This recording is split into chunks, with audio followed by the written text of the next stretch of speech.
Hello friends, welcome to billionaire seeds. PF account வச்சிருக்கிறவங்களுக்கு எல்லாம் amount ஈஸியாக வித்ரா பண்ற மாதிரி ஜூன் 2026ல இருந்து ஏடிஎம் ஃபெசிலிட்டி நம்ம இபிஎஃப்ஓ கவர்மெண்ட் கொண்டு வர போறாங்க. இந்த ஏடிஎம் கார்டு யூஸ் பண்ணி நம்ம எல்லா ஏடிஎம் மிஷின்லையும் நம்மளோட பிஎஃப் அக்கௌண்ட்ல இருக்கிற அமௌண்ட்டை ஈஸியாக வித்ரா பண்ணிக்கலாம். ஒரு சிலருக்கு PF account, bank account, salary account, இந்த மாதிரி நிறைய அக்கௌண்ட் இருக்குது.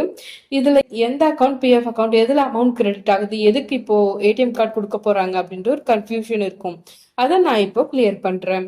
ஒரு கம்பெனில நம்ம ஒர்க் பண்றோம்னா அவங்க நமக்கான சேலரியில இருந்து ஒரு பர்டிகுலர் அமௌண்ட்டை பிஎஃப்க்கு டிடக்ட் பண்ணிட்டு ரிமைனிங் அமௌண்ட்டை நம்மளோட பேங்க் அக்கௌண்ட்க்கு கிரெடிட் பண்ணிடுவாங்க.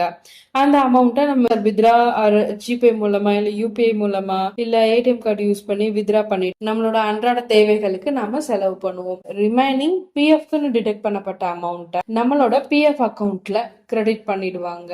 பிஎஃப் அக்கௌண்ட் அப்படின்றது நமக்காக கம்பெனி சைட்ல இருந்து ஓபன் பண்ணப்படுற ஒரு அக்கௌண்ட்.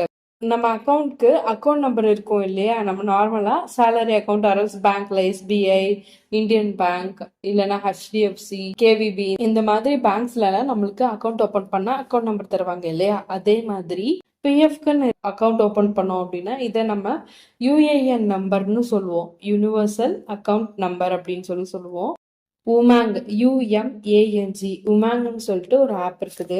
யுஎம்ஏஎன்ஜி, உமாங்னு சொல்லிட்டு ஒரு ஆப் இருக்குது. இந்த ஆப்ல நம்ம யூஏஎன் நம்பர் ஃபர்ஸ்ட் என்டர் பண்ணோம் அப்படின்னா இது ரெஜிஸ்டர் பண்ணப்பட்டிருக்க மொபைல் நம்பருக்கு ஓடிபி வரும். அதுல நம்ம அந்த ஓடிபி என்டர் பண்றதன் மூலமா நம்மளோட பிஎஃப் அக்கௌண்ட்ல எவ்வளவு அமௌண்ட் இருக்குதுன்னு நம்ம ட்ராக் பண்ணிக்கலாம். நம்மளோட இபிஎஸ் கான்ட்ரிபியூஷன் எவ்வளோ அப்படின்றத பத்தி எல்லாம் நம்ம டீட்டெயில்டா தெரிஞ்சுக்கலாம். நமக்கான வித்ராவுக்கான ப்ராசஸ்மே நம்ம அந்த ஆப்ல பண்ணிக்கிற மாதிரி ஒரு ஃபெசிலிட்டி இபிஎஃப்ஓ நமக்கு இந்த இயர்ல கொண்டு வந்திருக்கிறாங்க. பேங்க் அக்கவுண்ட் அப்படின்றது வேற, பிஎஃப் அக்கவுண்ட் அப்படின்றது வேற. பிஎஃப்ல நம்ம பேங்க் அக்கௌண்ட் லிங்க் பண்ணுவோம், பட் பேங்க் அக்கௌண்ட் தான் பிஎஃப் அக்கௌண்ட் அப்படின்றது கிடையாது. பேங்க் அக்கௌண்ட் வேற, பிஎஃப் அக்கௌண்ட் வேற. இது நம்ம கிளியரா புரிஞ்சுக்கிட்டா இன்னும் அடுத்து வரக்கூடிய வீடியோஸ்ல கேவைசி எப்படி அப்டேட் பண்றது, நாமினி எப்படி அப்டேட் பண்றது, இபிஎஃப்ஓ 3.2 மேசிவ் அப்டேட் என்ன அப்படின்றத பத்தி தெரிஞ்சுக்கலாம். இந்த வீடியோ உங்களுக்கு பிடிச்சிருந்ததுன்னா நம்ம சேனலுக்கு சப்ஸ்கிரைப் பண்ணி பக்கத்துல இருக்க பெல் ஐக்கான் கிளிக் பண்ணி வச்சுக்கோங்க. நெக்ஸ்ட்